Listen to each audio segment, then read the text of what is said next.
Hoy vamos a considerar entonces la segunda parábola del reino, conocida como el trigo y la cizaña. Y para ello, mis hermanos, es necesario recordar que las parábolas que el Señor da aquí fueron historias comunes y cotidianas que contenían escondida una verdad teológica acerca del reino de los cielos. Yo les pido que en sus casas lean y relean el propósito que el Señor allí da de las parábolas en Mateo 13, 10 al 17. Que le pidan al Señor que les ayude a comprender lo que Él quiso decir en estos versículos sobre el propósito de enseñar en parábolas. Hace 8 días estudiamos, hace 15 días estudiamos esos versículos, pero que los estemos recordando. Hace 8 días estudiamos la parábola del sembrador, una historia conocidísima por quienes escucharon, pero que compara la recepción de los corazones de los hombres al mensaje del reino. Hoy vamos a estudiar la parábola del trigo y la cizaña, la cual, como nosotros podemos ver, tiene mucho en común con la anterior. Esta parábola también tiene que ver con la agricultura. En esta hay un sembrador que siembra la buena semilla. Hay un campo y ahí está la buena semilla. Pero esta parábola es diferente aquí en que el maligno no arrebata la semilla, como lo vimos en la parábola anterior, sino que siembra mala semilla entre el campo donde yace la buena semilla. Eso es la semilla de trigo, eso es algo que es diferente a la parábola anterior. También, en la primera, la semilla es totalmente buena. La semilla es totalmente buena. En la parábola del sembrador, la semilla es totalmente buena. No hay problema con la semilla. Pero en esta aparece una mala semilla entremezclada con la buena. Eso es diferente. En la primera, el énfasis también es diferente. El énfasis estaba en el sembrador y en los terrenos. En los terrenos. Pero en esta parábola el énfasis recae sobre el sembrador que siembra el trigo, quien no permite arrancar la mala hierba durante el proceso de crecimiento de la buena semilla, sino hasta el fin. ¿Hasta el tiempo de qué? De la cosecha. Y lo quizá llamativo de esta parábola, lo que llama la atención, es la acción del enemigo, que busca precisamente la oscuridad para cometer su acto de maldad. Con esto en mente, entonces los invito nuevamente a leer la parábola como tal. Ya la leímos, pero vamos a leer la parábola como tal. Otra vez los versículos 24. Le refirió otra parábola diciendo: el reino de los cielos es semejante a un hombre que sembró buena semilla en su campo. Pero mientras dormían los hombres, ¿vino quién? Su enemigo, y sembró cizaña entre el trigo y se fue. Y cuando salió la hierba y dio fruto, entonces apareció ¿qué? También ¿quién? La cizaña. Vinieron entonces los siervos del padre de familia y dijeron, ¿qué dijeron? Señor, ¿no sembraste buena semilla en tu campo? ¿De dónde pues viene la cizaña? ¿Qué les dijo? Un enemigo ha hecho esto. Y los siervos le dijeron, ¿quieres pues que vayamos y la arranquemos? Él les dijo, no. ¿Por qué les dijo que no? No sean que al arrancar la cizaña, arranquéis también el trigo, con ella el trigo. Dejad crecer juntamente lo uno y lo otro hasta la siega. Y al tiempo de la siega, ¿qué dirá el Señor? Yo diré a los segadores, recoged primero la cizaña y atadla ¿en qué? En manojos, ¿para qué? Para quemarla, pero recoged el trigo en mi granero. ¿Cómo comienza el Señor la parábola? ¿Cómo comienza? El reino de los cielos es semejante a, o es comparable a. Lo que nos indica, mis hermanos, que esto no es una simple historia, sino que compara aspectos del reino de los cielos. El reino de los cielos es la esfera del gobierno de Dios, que como nosotros podemos ver, en el contexto de todo el libro de Mateo, fue inaugurado con la venida del Señor Jesucristo. Lo leemos en la declaración que hace el Señor en la proclamación del Evangelio en Mateo 4:17. Allí el Señor dice: arrepentíos. ¿Por qué? Porque el reino de los cielos se ha acercado. Y ese reino fue instaurado con la muerte. O sea, cuando vino el Señor, el reino de los cielos se ha acercado, pero fue instaurado cuando el Señor Jesucristo murió y resucitó en gloria. Cuando el Señor Jesucristo fue levantado de los muertos, Él desde ese momento viene a reinar sobre todos aquellos que vienen a Él en arrepentimiento y fe, recibiendo el perdón de sus pecados, la justificación y desde ya, ¿qué? La vida eterna. Pero ese reino tendrá su consumación final y definitiva cuando el Señor regrese por segunda vez para reinar sobre toda la creación para siempre. Pero ahora, en este momento, todos aquellos que hemos creído en Cristo, que nos hemos entregado a Él, confesando nuestros pecados, confiando completamente en Él, dice Pablo en Colosenses 1:13, ya hemos sido librados de la potestad de las tinieblas, ya hemos sido librados de la autoridad de las tinieblas y hemos sido trasladados ¿a qué? Al reino de su amado Hijo, en quien tenemos redención por su sangre, el perdón de pecados. Ya eso ha ocurrido en cada creyente. Ya pertenecemos al reino de Dios. Ya el reino de Dios vino. Y todos aquellos que hemos creído en Cristo, en su obra, en su persona, hemos sido trasladados de aquí, del reino de las tinieblas al reino del amado Hijo de Dios. Eso quiere decir, ya pertenecemos al reino. Ya, es algo que ya es, ya ha ocurrido. Pero aún en ese reino, aún ese reino no ha sido consumado completamente. ¿Eso qué quiere decir? Ya somos parte del reino, pero no hemos entrado definitiva y completamente a ese reino. Ya somos parte del reino. ¿Y eso cómo lo podemos ver? Porque aún estamos en un mundo lleno de maldad, aún estamos en un mundo lleno de pecado, aún los malos siguen siendo malos, aunque no todo, porque Dios está transformando a unos malos en sus hijos, pero mis hermanos, aún nosotros seguimos siendo afectados por la maldad. Ya somos hijos del reino, ya pertenecemos al reino del amado Hijo de Dios, ya fuimos trasladados por Dios en un sentido espiritual, ya Cristo está reinando en el corazón de cada creyente, pero aún seguimos siendo afectados por la maldad, aún seguimos siendo afectados por la injusticia, aún la injusticia parece sobresalir, enfrentamos persecución. Bueno, aquí no tanto, pero hay cristianos alrededor del mundo que están enfrentando persecución. Muchos están muriendo violentamente en manos de los enemigos del Evangelio. Y la pregunta es, ¿por qué?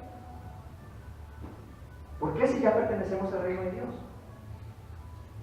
¿No es Cristo el Señor del universo, nuestro Rey que ya reina? Y esas preguntas que nos hacemos a veces en medio de tanta tensión, cuando somos afectados por la maldad, cuando vemos en las noticias que cristianos están siendo masacrados en los países orientales, los países donde el Islam tiene una influencia casi completa sobre esos países, y nosotros enfrentamos esa tensión, esas preguntas son respondidas en esta palabra. Estamos en el ya y en el todavía no. Es decir, ya pertenecemos al reino de Dios, pero aún en ese reino no ha sido completado definitivamente. Esta parábola nos muestra el ya del reino, o sea, lo que estamos viviendo en cuanto al reino de Dios. Es decir, esta parábola nos muestra el aspecto presente del reino de los cielos. Hermano, muchas veces nosotros nos hacemos preguntas como, ¿por qué si soy hijo de Dios a manera personal y Cristo es mi Señor, enfrento sufrimiento en este mundo? ¿Por qué la maldad que hay a nuestro alrededor nos afecta directa o indirectamente? Hermanos que han sido atracados por ladrones, hermanos que han sido asaltados, hermanos que han sido agredidos físicamente, hermanos que han sido estafados. Y la pregunta es, ¿por qué? ¿Por qué eso nos toca si ya somos hijos del Rey? ¿Por qué eso nos toca si ya pertenecemos al reino de Dios? Y la enseñanza teológica de esta parábola no responde esas preguntas. Mis hermanos, no olvidemos que estas parábolas no son simplemente historias. Estas parábolas revelan el misterio del reino de Dios. Mire lo que dice el versículo 11 de este capítulo 13 de Mateo. En el propósito de las parábolas, el Señor respondiendo le dijo, porque a vosotros os es dado saber qué. Los misterios del reino de los cielos, mas a ellos no les es dado. Eso quiere decir que estas parábolas revelan misterios del reino de los cielos. ¿Y qué es un misterio? Decíamos que los misterios son verdades que solo pueden llegar a saberse por revelación divina. Es decir, nadie puede llegar a la verdadera interpretación de estas parábolas o incluso saber la interpretación correcta de la Escritura por medio de su propio razonamiento u observación. Nadie. Es por eso que hay tantas interpretaciones, tantas denominaciones, y todas tienen la misma Biblia, pero la mayoría enseñan cosas diferentes. ¿Por qué? Porque la Biblia nos revela los misterios del reino de los cielos, los misterios del Evangelio. En 1 Corintios 4, el apóstol Pablo, hablando de esos misterios, mire lo que nos dice, lo que es un siervo de Dios, lo que es alguien que predica la palabra. Dice allí, así pues, téngannos los hombres por servidores de Cristo, ¿y qué? Administradores de los misterios de Dios. Administradores de los misterios de Dios. El que predica la palabra administra esos misterios. Ha recibido la revelación, la iluminación del Espíritu Santo para poder entender correctamente la interpretación de la palabra y poder hacer clara, explicarla a los hermanos. A los hermanos.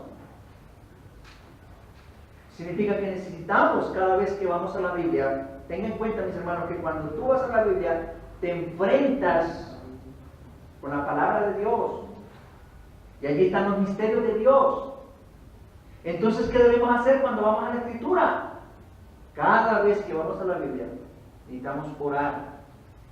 Necesitamos orar para que Dios, a través del Espíritu Santo, nos ayude a conocer la verdad de la palabra, que podamos hacer una aplicación correcta de la misma. Y eso lo podemos ver claramente aquí por lo que hicieron los discípulos cuando quedaron con el Señor, cuando quedaron solos con el Señor. Mire, vayamos a la interpretación de la palabra, versículo 36. Entonces, despedida la multitud, ya era el final del día. ¿Dónde comenzó ese día? En el capítulo 12. El capítulo 12 comenzó ese día en el cual el Señor enseñó las parábolas. Era un día de reposo, pero ya terminó el día. Entonces, despedida la multitud, entró el Señor en la casa ¿Y qué pasó? Y acercándose a él sus discípulos le dijeron, ¿qué le dijeron? Explícanos la parábola de la cizaña del campo. Los discípulos, aquellos que habían seguido al Señor porque habían confiado genuinamente en Él, necesitaron que la parábola les fuera ¿qué? Explicada. No por Pedro, no por Pablo, no por Juan, sino por el mismo Señor Jesucristo. Cada vez que vayamos a la Escritura, necesitamos que el Señor, por medio del Espíritu Santo, nos enseñe la palabra. Necesitamos orar, clamando al Señor que nos ayude a entender su palabra. ¿Por qué? Porque son las cosas del Espíritu que el Espíritu ha escudriñado del Padre, que deben ser discernidas y entendidas espiritualmente, como dice 1 Corintios 2, 10 al 16. Necesitamos orar, necesitamos clamar al Padre para que el Espíritu Santo nos ayude a entender su palabra. ¿Qué actitud tuvieron los discípulos? De ir al Señor y decirle, Señor, no entendemos, explícanos. ¿Qué actitud debemos tener cuando vamos a la palabra? Una actitud de necesidad. Señor, explícame tu palabra. Señor, es muy demasiado para mí. Eso es lo que debemos hacer. En lugar de ir a ver qué dijo fulano por el Facebook, debemos ir a la palabra. Debemos ir a la palabra. La pregunta es, ¿sientes la necesidad continua de ir a la palabra? ¿Sientes esa necesidad de ir a la palabra? ¿O vas a la palabra como si fuera el periódico de mañana, emitido el día de hoy? Muchos que van a la Biblia solamente para saber qué va a ocurrir en el futuro. Pero la Biblia no es un libro que nos habla del futuro. Su énfasis no está en el futuro, su énfasis está en el plan redentor de Dios, que comenzó en el Edén y que termina en la Nueva Jerusalén. Y nosotros debemos ir a conocer ese plan, ese evangelio. O vas a la palabra para que ella te examine, como dice Hebreos 4:12, que es una espada de dos filos que nos hace una incisión en nuestro corazón y nos muestra lo que hay en él. Vamos a la Biblia para conocer la voluntad, con el deseo de conocer la voluntad de Dios, con un corazón dispuesto para hacer esa voluntad. Esa es la actitud que tuvieron los discípulos. Señor, explícanos la parábola. Y gracias al Señor que Él explicó esta parábola para que nosotros supiéramos lo que Él quiso decir. Pero aún a pesar de que el Señor explicó la parábola, hay muchas interpretaciones respecto a la misma.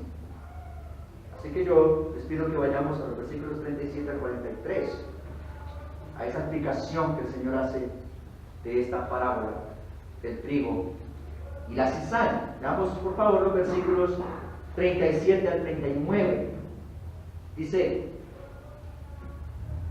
respondiendo Él, es decir, el Señor Jesucristo les dijo, el que siembra la semilla es el Hijo del Hombre. El campo es el mundo. Las buenas semillas son los hijos del reino y la cizaña son los hijos del malo. El enemigo que la sembró es el diablo. La siega es el fin del siglo y los segadores son los ángeles. En la parábola anterior, el sembrador, vimos que el sembrador es el que siembra la palabra. Decíamos que el Señor Jesucristo vino sembrando la palabra y encomendó a todos aquellos que creen en Él a la gran comisión a predicar el Evangelio a toda criatura. Y también dijimos que la semilla es que la palabra del reino, el mensaje de Dios, el mensaje del Rey, que es el Evangelio, el mensaje de lo que Él ha hecho para salvarnos del poder y de la condenación del pecado por medio de la persona y de la obra del Señor Jesucristo. Es un mensaje que debe ser recibido únicamente por la fe. Pero aquí, el que siembra la palabra, bueno, es el Hijo del Hombre, es el Señor Jesucristo, ¿no? Él vino a sembrar la semilla, que siembra la semilla, perdón. Y nosotros podemos ver en el contexto de este evangelio, que Él vino como un humilde sembrador. Mateo 4:17 nos dice que Cristo vino predicando el evangelio de Dios, como dice Marcos 1:15, Marcos 1:14 y 15. Él vino diciendo: arrepiéntanse porque el reino de los cielos se ha acercado. Llevó a cabo su obra redentora en la cruz, murió, resucitó y fue ascendido al cielo, y nos encomendó a nosotros la proclamación del evangelio a todas las naciones, como dice Mateo 28:18-20. Cuando usted vaya a la gran comisión, ¿dónde comienza regularmente a hablar de la gran comisión? El versículo 19, ¿no? Uno le pregunta, ¿cuál es la gran comisión? Mateo 28:19-20. No, hay que comenzar del versículo 18. Porque allí el Señor Jesucristo dice que Él ha recibido potestad en los cielos y en la tierra. Por tanto, como Él es el que manda, vayamos y hagamos discípulos a todas las naciones. Esa semilla es esparcida al mundo. Pero también vemos aquí que el campo es ¿qué? El mundo. Oh, sorpresa. Porque la mayoría dicen que el campo es la iglesia. No, el campo es el mundo, no es la iglesia, como muchos lo interpretan. Ahora es cierto que en la iglesia hay creyentes incrédulos, eso es cierto, pero aquí el campo no es la iglesia. El campo es ¿qué? El mundo. ¿Cuál es la buena semilla? Los hijos del reino, los creyentes. O sea que, si tú eres creyente, tú eres la buena semilla. Tú eres esa buena semilla. Y así como el resultado del poder fructificador del Espíritu Santo crece en nuestro corazón, debemos ser esa buena semilla. ¿Recuerdan la parábola anterior? ¿Recuerdan la parábola anterior? En el corazón, la semilla, ¿qué hace? Nace y crece. ¿Y qué más? Da fruto para Dios. Nosotros somos como la buena semilla. La semilla del trigo, que está supuesta a dar fruto. Si tú eres buena semilla, estamos llamados ¿a qué? A dar fruto. A dar fruto para el Señor. A reproducir el fruto del Espíritu en nosotros para ser luz, para ser sal y luz en este mundo. Pero la cizaña, la mala hierba, ¿quién es? Los hijos del malo, no es el diablo, son los hijos del malo. Los hijos del malo. Estos reflejan el carácter de su padre. El Señor Jesucristo dijo a sus opositores, que eran los líderes religiosos en Judea, les dijo en Juan 8:44, ustedes son hijos de vuestro padre, el diablo, y los deseos de vuestro padre queréis hacer. Los hijos del malo son la mala hierba, son la cizaña. El que practica el pecado es un hijo del malo, como dice 1 Juan 3:8. El que ama la injusticia es un hijo del malo, el que ama la injusticia. No el que ama la justicia, sino el que ama la injusticia, el que hace iniquidad. Ese está reflejando el carácter de su padre. ¿Quién es su padre? El diablo. Eso quiere decir que en el mundo solo hay dos clases de personas. O eres hijo del diablo, una mala hierba, o eres hijo de Dios, la buena semilla. ¿En qué tú estás? ¿En qué estás? No, yo estoy en término medio, ni soy ni soy. No, o es o es. No puede haber otra tercera clase de personas en este mundo.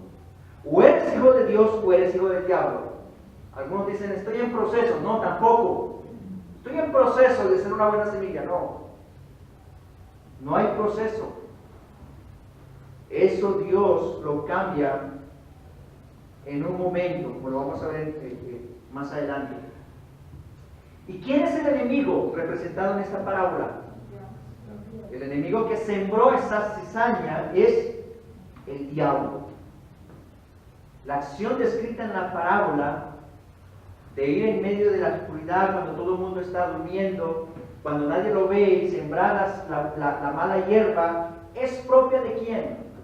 Del diablo. Porque el diablo opera en medio de las tinieblas. Ese es su hábitat, esa es su esfera de operación, las tinieblas. Por eso cuando Pablo dice en Colosenses 1:13 que los cristianos fuimos trasladados del reino de las tinieblas, porque esa es la esfera del gobierno del diablo, las tinieblas, al reino del amado Hijo. El diablo opera en medio de las tinieblas. Y como el enemigo de Dios, siembra cizaña en medio de la oscuridad. Nosotros podemos ver en la Escritura que desde que el diablo es diablo, el diablo no fue siempre diablo. Porque Dios no pudo crear al diablo. El diablo se hizo diablo. El diablo se hizo diablo cuando quiso buscar su propia gloria, cuando quiso buscar su propio reino. El diablo fue uno de los ángeles creados por Dios, pero él se rebeló a servir a Dios para ser servido, buscando ser servido. Y ahí fue cuando se puso en evidencia su carácter de diablo. Y desde entonces es diablo. Y desde que el diablo es diablo, siempre ha tratado de introducir lo malo en contraste con lo bueno, como ocurrió en el Edén. ¿Recuerdan Génesis capítulo 3? ¿Recuerdan? Sí, Señor. Siempre ha tratado de hacer eso. En los primeros 2 capítulos del Génesis nosotros vemos que allí todo era ¿qué? Bueno. Bueno, ¿por qué era bueno? Porque había salido de las manos de Dios. Dios no puede crear lo malo. Todo era bueno hasta que el diablo entró en escena, engañando a Eva, y así el pecado fue introducido ¿en qué? En el mundo. La cizaña fue introducida en el mundo. En este momento, ahora, en la actualidad, el diablo sigue su operación. Él está cegando el entendimiento de los incrédulos para que no le resplandezca la luz del Evangelio de la gloria de Cristo. Ese es su accionar. 2 Corintios 4:4. Y así como vemos y así como él tentó al Señor en Mateo 4, tratando de frustrar el plan redentor para evitar nuestra salvación, él está operando en este momento, obstaculizando la extensión del Evangelio con su accionar malévolo. ¿A través de qué? A través de la cizaña. ¿Quién es la cizaña? Sus hijos, sus súbditos, aquellos que sirven de tropiezo a la extensión del Evangelio, aquellos que por medio de la iniquidad y la injusticia se oponen con violencia a la predicación del Evangelio. Son la cizaña. Son la cizaña que ha sido sembrada por el diablo. Así que hasta aquí vemos en la parábola que luego de que el reino fue inaugurado por el Señor Jesucristo, tanto los hijos del reino, representados en la buena semilla, como los hijos del malo, representados por la cizaña, ¿qué pasa? Habitan juntos y crecen juntos en el mundo. En el mundo. En el mundo. Eso es el significado así primario de esta parábola. Los hijos del reino y los hijos del malo están habitando juntos en el mundo, están creciendo juntos. Ahora la pregunta es, ¿cuándo fue inaugurado el reino? Ya lo hemos dicho, pero vamos a ampliarlo un poco. Cuando Cristo vino predicando el Evangelio. Cuando Cristo vino predicando el Evangelio. Y en Mateo capítulo 12, allí hay una situación con los líderes religiosos. En Mateo 12, 22 al 24, allí surge un incidente entre los líderes religiosos y el Señor Jesucristo. El Señor Jesucristo está predicando, le traen un endemoniado ciego y mudo, y Él lo sanó de tal manera que el ciego y mudo veía y hablaba. Y aunque la gente que estaba mirando estaba asombrada y se preguntaba si ese no sería el hijo de David, los fariseos decían otra cosa. ¿Qué decían? que él estaba echando a los demonios por el príncipe de los demonios. Y el Señor les dice en el versículo 28, después de haber discutido con ellos sobre eso, él les puesto un ejemplo que Satanás no podía echar fuera a Satanás. Él les dice, pero si yo por el Espíritu de Dios, y por el Espíritu de Dios era que estaba haciendo lo que hacía, echando fuera demonios, sanando enfermos, haciendo milagros y prodigios, él dice, si yo por el Espíritu de Dios echo fuera los demonios, es lo que dice ahí, ciertamente ha llegado a vosotros el reino de Dios. Así que el reino de Dios llegó con Cristo, se estableció con Cristo. Cristo inauguró el reino de Dios, la esfera del gobierno de Dios sobre los corazones de todos aquellos que creen en Él. Y así lo entendía Juan el Bautista. Porque aquí vemos que hay una tensión, y es la misma tensión que nosotros estamos experimentando en el día de hoy. Juan el Bautista lo entendió de esa manera, aunque no completamente fue claro para él. ¿Quién fue Juan el Bautista? El precursor del Señor Jesucristo. ¿Dónde tuvo su predicación el Bautista? En Mateo capítulo 3. Estoy estableciendo una especie de trasfondo para poder entender y para poder nosotros también poder entender la tensión que nosotros vivimos en este momento. Juan el Bautista predicó un mensaje similar a la interpretación de esta parábola. Miren lo que dice Mateo 3:2. Juan el Bautista predicando, arrepentíos porque el reino de los cielos se ha acercado. Y dice en el versículo 10, y ya también el hacha está puesta a la raíz de los árboles. Por tanto, todo árbol que no da buen fruto será ¿qué? Será cortado. ¿Qué se haría con la cizaña? Pues lo mismo que vemos aquí. Todo árbol que no da buen fruto, es decir, que da mal fruto, será cortado y echado en el fuego. Versículos 11 y 12, en la predicación de Juan el Bautista. Yo a la verdad os bautizo en agua para arrepentimiento, pero el que viene tras mí, cuyo calzado no soy digno de llevar, es más poderoso que yo. Él lo bautizará en Espíritu Santo y fuego.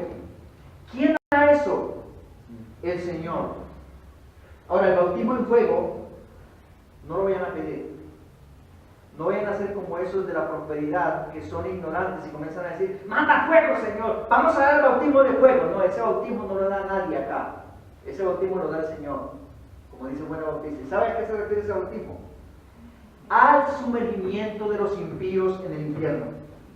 Por eso no pidan ese bautismo. Los televangelistas de enlace piden ese bautismo. Y muchos otros piden ese bautismo. No, no lo pidan, porque eso significa condenación. Miren lo que sigue diciendo Juan. Su aventador, es decir, una especie de pala o rastrillo, estaba en las manos de ¿quién? Está en las manos de Cristo. Y limpiará su era, y recogerá su trigo en su granero, y quemará la paja en el fuego que nunca se apagará. Ese es el bautismo de fuego. Cuando la paja, la mala hierba, el árbol que no da buen fruto, será arrojado al fuego que nunca se apagará. Juan predicó ese mensaje y él reconoció a Cristo como aquel que inauguró el reino. Pero ¿sabe qué pensaba Juan? Que la maldad y los malos iban a ser destruidos en ese momento. Iban a ser destruidos en ese momento. O sea, él entendía que el establecimiento, la inauguración del reino y la destrucción de los malos ocurrirían ¿en qué? En un mismo momento, simultáneamente. Pero poco después, Juan el Bautista fue encarcelado. ¿Por qué fue encarcelado? Porque amonestó a Herodes de adulterio por haberse casado con la mujer de su hermano. Y desde la cárcel, un lugar donde Juan no esperaba estar, ya que el rey había llegado, comienza a dudar si en verdad aquel a quien él señaló como Mesías era en realidad el Mesías.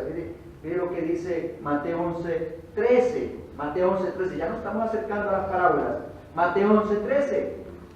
Juan envió a dos de sus discípulos para preguntarle al Señor. Él estaba en la cárcel ¿eres tú aquel que había de venir o esperaremos a otro? ¿Por qué Juan pregunta eso?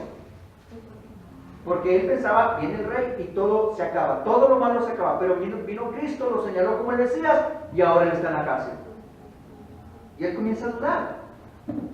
Él comienza a dudar si el Señor Jesucristo era el Mesías anunciado. ¿Por qué? Porque la maldad le había tocado personalmente. La maldad le había tocado personalmente. Y él se preguntaba, ¿cómo puede ser esto si ya vino el reino? ¿Se había equivocado al señalar a Jesús como el Mesías? Y es posible que lo mismo se preguntaran los discípulos. ¿Cómo es posible que la maldad y los malos sigan teniendo lugar en el mundo y hasta progresen si ya el reino de Dios vino? Y yo creo que muchos de nosotros en momentos críticos de nuestra vida nos hemos preguntado eso. ¿Nos hemos preguntado eso? Pues bien, eso es lo que responde esta parábola. Y es algo que nosotros debemos tener presente todos los días de una manera intencional. Mire, hermanos, si nosotros no estamos forzando la mente a ponerla en las cosas de Dios, vamos a vivir una vida para acá y para allá y para acá. Debemos intencionalmente, debemos todos los días de nuestra vida intencionalmente tener esto presente para que lo apliquemos en nuestro diario vivir. Estamos en el ya y en el todavía no.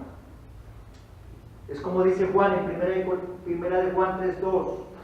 Amados, ahora somos hijos de Dios. Si tú has creído en Cristo, no serás hijo de Dios. Ya eres hijo de Dios. Dios es nuestro Padre. Ese es el ahora.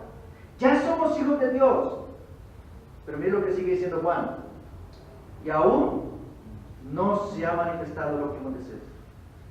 Hay un todavía no. ¿Qué es?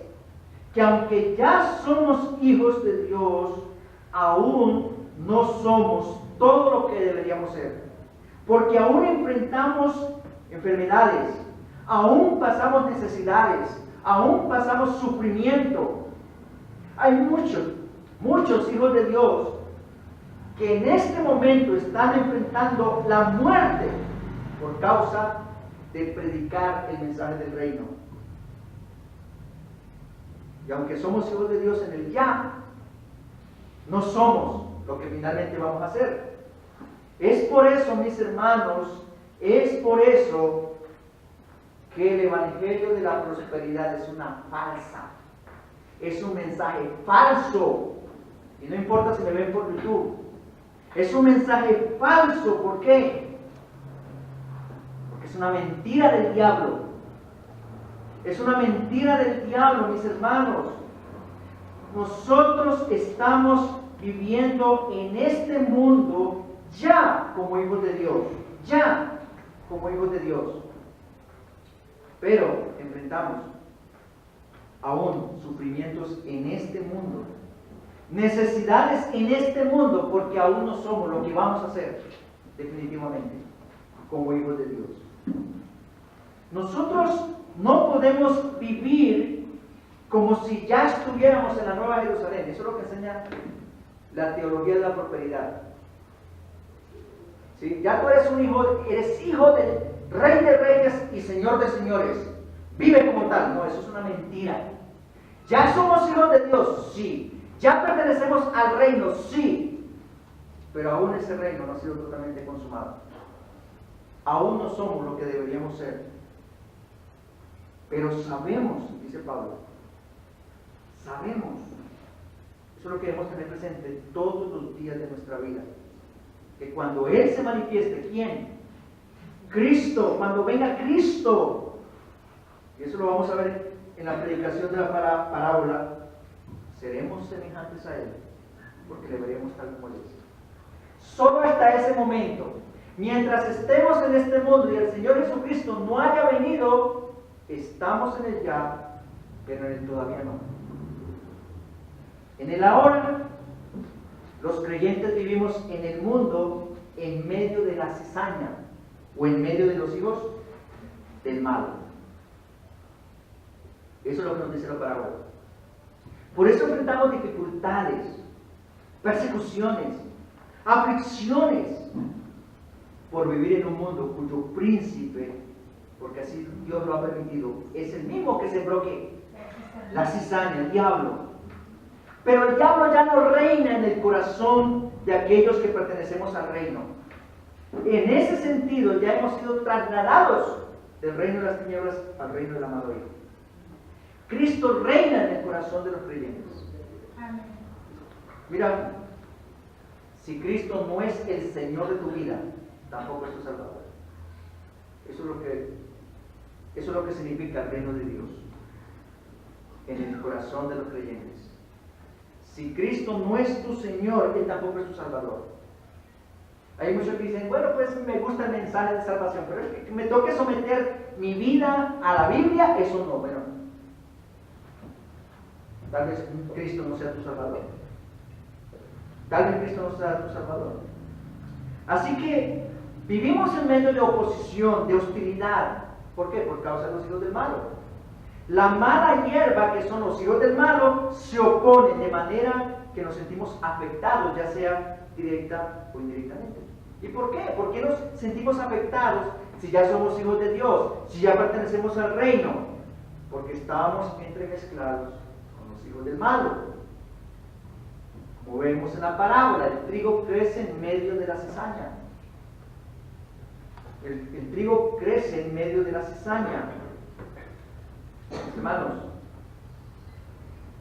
pero aún en medio de la cizaña, que tanto afecta al trigo, ¿sabe por qué Dios no ha permitido? ¿O por qué Dios, vemos en la parábola, que el Señor del terreno no permitió que la cizaña fuera arrancada para que el trigo no fuera arrancado por la cizaña? ¿Qué significa eso? Que Dios no ha permitido la destrucción de todos aquellos que son cizaña. ¿Por qué? Porque Dios está obrando por un propósito glorioso. Dios está convirtiendo mucha cizaña ¿en qué? En trigo. Eso es lo maravilloso, mis hermanos. Yo fui un día hijo del malo, yo fui cizaña de la peor calidad. Pero ¿saben qué? Por medio del trigo, de los hijos del reino que predican el Evangelio, el Señor me convirtió de cizaña a trigo. De ser un hijo del diablo a ser un hijo de Dios. Me rescató del reino de las tinieblas, cuyo rey es el diablo, y me trasladó al reino de su amado Hijo. Y eso ha ocurrido con todos aquellos que están en Cristo. Pero el Señor, por eso el Señor ha permitido que la cizaña no sea arrancada, sino que crezca juntamente con el trigo. Porque muchos de los que hoy son hijos del diablo, que están perdidos, van a creer por el Evangelio en la gracia de Dios. Van a creer por la gracia de Dios en el Evangelio, perdón. Lo hemos visto a través de los siglos. El apóstol Pablo, por ejemplo, era cizaña. Era un fariseo. Era uno de los que el Señor señaló como hijos del diablo. Persiguió a los cristianos, pero fue salvado ¿por qué? Por la gracia de Dios. Fue convertido de cizaña a trigo. Y aunque parece que la maldad gana ventaja sobre el Evangelio, como lo vemos el día de hoy, los corruptos son premiados, el falso evangelio de la prosperidad llena estadios con miles de personas, nosotros necesitamos tener presente que el Señor del campo ha prometido que las puertas del Hades, las puertas del infierno, las puertas del reino de las tinieblas no prevalecerán contra la iglesia.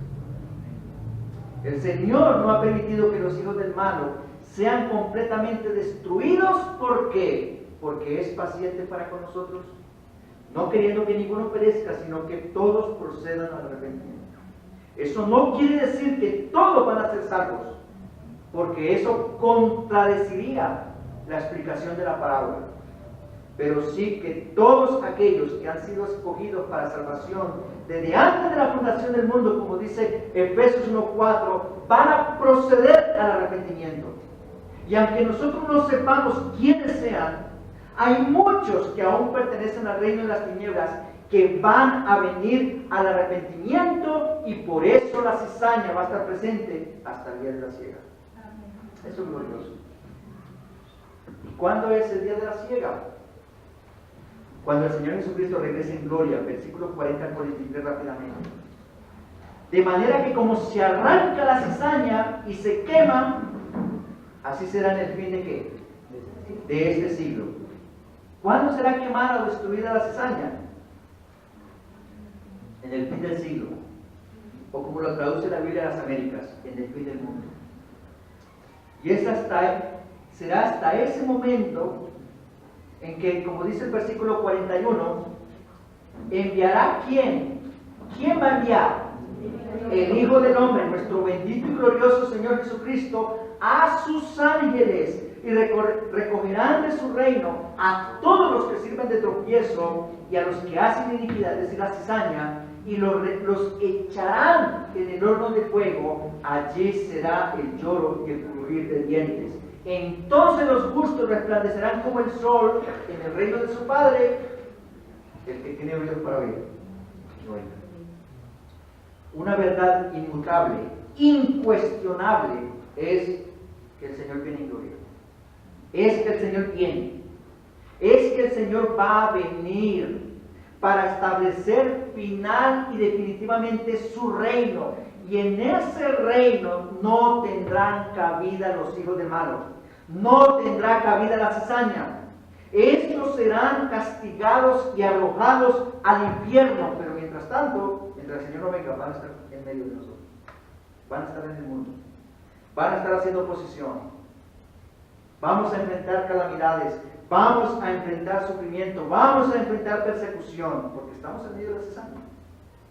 Y el versículo 41 nos dice que Cristo, el mismo que sembró la buena semilla, el mismo que predicó el Evangelio por los campos de Galilea y murió en la cruz para establecer los hechos que el Evangelio anuncia, vendrá por segunda vez y enviará a sus ángeles para que recojan del mundo, de su reino, a todos los que sirven de tropiezo y a los que practican la iniquidad, para echarlos final y definitivamente ¿a qué? Al horno de fuego, para bautizar en fuego a todos aquellos que no pertenecen al reino y que no hacen parte de la buena semilla. Pero los justos resplandeceremos como el sol. Como dijo Juan, aún no se ha manifestado lo que hemos de ser, pero ya somos hijos de Dios. ¿Por qué? ¿Por qué no se ha manifestado lo que hemos de ser? Porque estamos en el tiempo de la siembra. ¿Recuerdan la parábola del sembrador? Se está todavía sembrando la semilla. Aún estamos en el tiempo de la siembra. Y aunque el diablo ha sembrado encubiertamente sin que nadie lo vea, la cizaña y los hijos del malo se están entremezclando con los hijos del reino. En este tiempo Dios les está dejando crecer juntos. Y aunque la mala hierba, aunque los hijos del diablo nos afecten, Dios sigue haciendo su obra. Dios sigue haciendo su obra, convirtiendo a través de la predicación del Evangelio mucha cizaña en buena semilla, en trigo. Mis hermanos, eso nos alienta a entender y a aplicar a nuestra vida que la presencia de la maldad y de los malos va a estar presente hasta el fin del mundo. Hasta la segunda venida de nuestro Señor Jesucristo. Y ese mismo Señor que vino como un humilde sembrador a morir en la cruz, vendrá por segunda vez en gloria. Y como dice Juan el Bautista, vendrá con el aventador en su mano para separar la paja del trigo, la cizaña del trigo para siempre. Hermanos, esto debe llenarnos de esperanza en varios sentidos. Primero, que estamos en el tiempo de la siembra. Por tanto, los hijos de Dios, la buena semilla, el trigo, esos somos nosotros, los hijos de Dios, los hijos del reino, debemos sembrar el evangelio.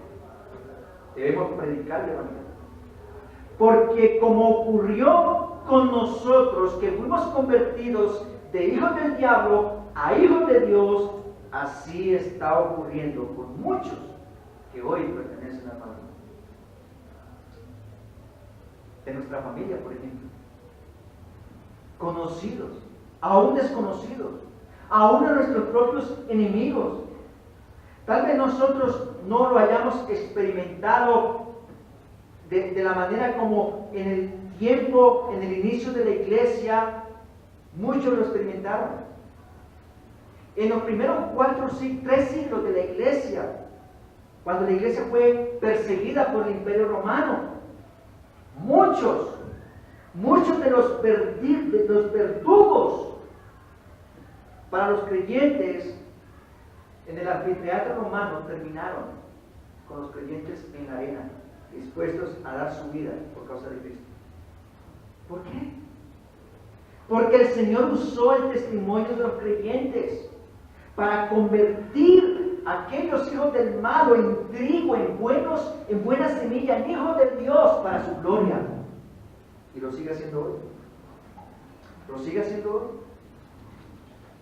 Por vivir nosotros en medio de la cizaña sufrimos maldad. Sufrimos por la maldad que nos rodea. Pero necesitamos tener presente que pronto todo acabará. Que pronto todo acabará. Que Dios, mis hermanos, está usando la maldad que hay a nuestro alrededor, que nos afecta para pulirnos. Para pulirnos. Pero aún así, ¿y para qué? Perdón. Para conquistar los corazones de los incrédulos y que se rindan voluntariamente a Él. Hermanos, esto nos debe alentar. Sufrimos. Nosotros hemos pasado por dificultades aquí. Hemos pasado por dificultades. Personas, que conocimos y que hacían parte de la iglesia, peleándose entre unos y otros. Se fueron, hablando mal de la iglesia. Algunos se fueron porque no quisieron perdonar. Otros se fueron porque sus deseos no fueron satisfechos. Y eso nos duele. Eso nos duele. Hay falta de perdón en nosotros. Eso nos duele. Luchamos con el pecado. Luchamos con el pecado. ¿Por qué? Porque todavía estamos en medio de la cizaña. Todavía estamos en medio de la cizaña. Pero mis hermanos, vendrá hora. Vendrá el día cuando nuestro Señor, que ya reina en nuestros corazones, vendrá. Y todos los que le han rechazado, todos los que para ese tiempo pertenezcan al maligno, van a tener que doblar su rodilla solamente para reconocer que Jesús es el Señor. Llenos de horror, porque aunque le reconozcan, van a ser arrojados al infierno. Mis hermanos, ese día es tan ciertísimo, aún más como saber que mañana es lunes. ¿Sabe por qué? Porque si viene el Señor hoy, mañana no será lunes para nosotros. Por eso es más ciertísimo que mañana será lunes.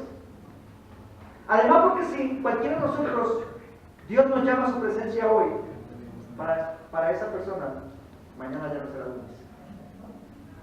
O sea, es cierto que mañana será lunes, pero la venida del Señor es más cierta todavía. Es más cierta todavía. Es más cierta. Cristo viene. Cristo viene, mis hermanos.